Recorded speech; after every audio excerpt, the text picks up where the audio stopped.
OUTBREAK Company, an anime where you watch a typical isekai, but wait, the main character is teaching anime culture. And there's no fight scene. Okay, wait, actually I think there's a bit of fight scenes, but then I don't really count it as fight scenes. So anyway, welcome back. I am gonna talk about anime again. And this time the anime we are gonna review is OUTBREAK Company. So like what I've said just now in the previous part of my video, I said that it's an isekai anime, and yes, I don't think a lot of people think highly of isekai animes mainly because it's all about going to this other world. Sometimes my main character is overpowered, and most of the time actually he gets a harem, and yeah, he does have a harem in this anime. Let me show you what is in this anime and why maybe I think you should watch it. Okay, first to start off, I think that this anime is a 7 out of 10. At first, I thought it should be a 5 out of 10, but when I went through all 12 episodes, it started to get better and better. So first, let me summarize OUTBREAK Company to you in I don't know how many minutes. Okay, so first off, we have the main character. Main character is called Shinichi. So he is a massive weeb and a shut-in.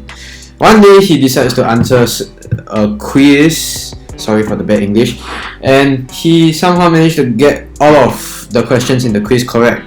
And who knew that this quiz was actually made by some kind of company by the government, and so they decided to hire Shinichi to help for some kind of project. So then he agrees, and just when he agrees, he gets kidnapped by the company, and then they transport him through this portal to go to another world, and this world called Elden.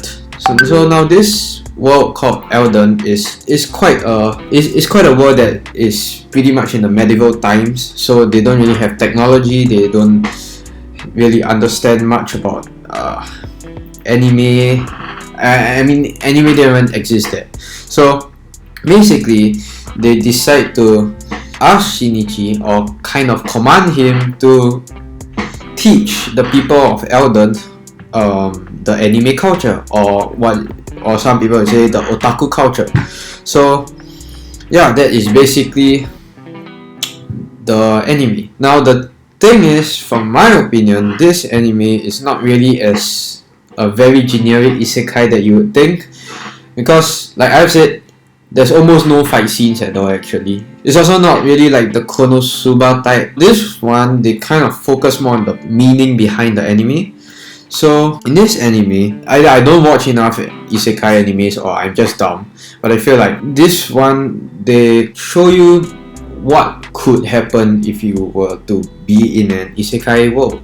So what Shinichi goes through is that he realizes that there's this huge language barrier. I know some other isekais do feature that, but there's also like such things as racism, and there's like an actual hierarchy in Elden, and like some other species will be thought lower off. So there's many other more things about like culture shock and all this. So I just can't remember them now. This anime really focuses on culture shock, and like as the anime progresses, it really shows you how culture can affect the society. Yeah, this anime is slightly more different than the normal isekais that you would think. The reason I gave this a 7 out of 10, and the reason I say that it was supposedly a 5 out of 10, was that for the first 3 episodes, when I watched them through, the comedy wasn't there. They tried really hard to make it funny, but it just really didn't hit at all, and it was really boring. For the first 3 episodes, they were just taking their whole sweet time trying to explain the setting and everything else. So the first 3 episodes really got my hopes to like a very low standard, and think that, you know what, I might drop it. So yeah, but then when I reached episode 4, things started to get interesting. You get a mini fight scene kinda. It was supposed to be at episode 3, you dumbass. Yeah, and then the comedy started to get better.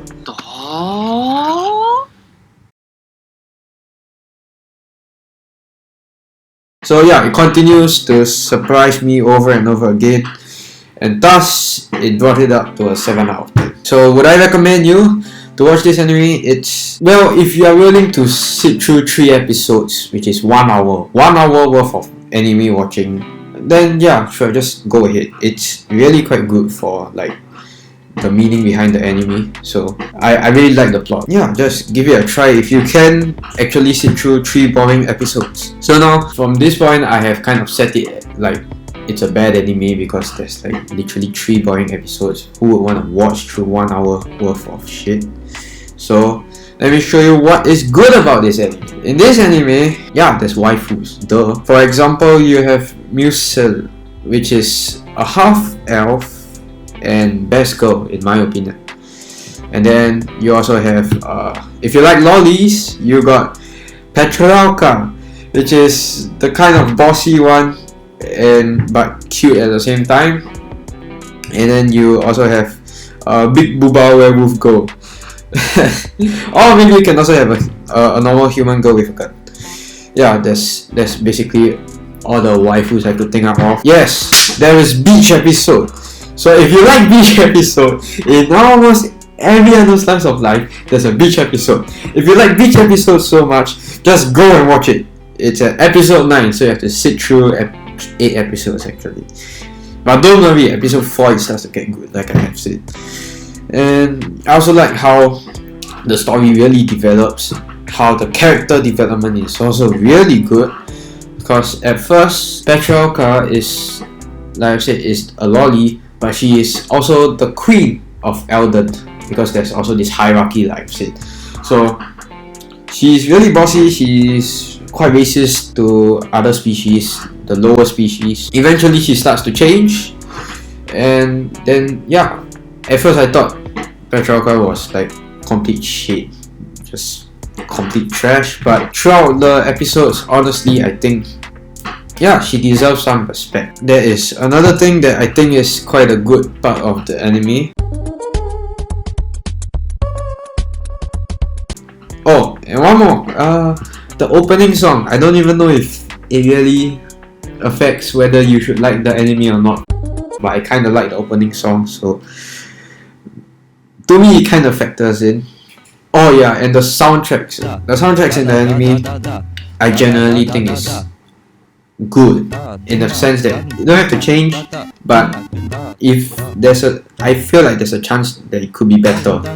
So yeah, soundtracks in the anime also generally quite good. Yes, and I mean this soundtrack that's playing right now, like go da da da da da da da da. There are also a lot of anime references. A lot, as in like probably more than one season of Monogatari that they could reference. So yeah, if you really like anime references, since this is an anime talking about anime, then sure, just go and watch it and you'll be surprised with the countless amounts of anime references. So this is basically it. This anime really was, I really managed to speed run this anime kind of, about 2 episodes a day. So yeah, not bad. And overall, like I've said, 7 out of 10. 7 out of 10 anime. Please, if you have the time and you're willing to sit through 3 episodes, just please watch it, because I also want to hear you guys' opinion. I want to discuss anime, but there's no comments. So please, can somebody watch it and tell me? Like, subscribe and share. And if you guys do watch it, please tell me what do you think about this anime. See you guys in the next video. Bye bye. Subscribe! Yeah, I have an outro now. Very cool. If you want to see the next video, then click there. Or if you want to subscribe because I'm so interesting, wow, then just subscribe to me, I guess. This outro might change every time, I think.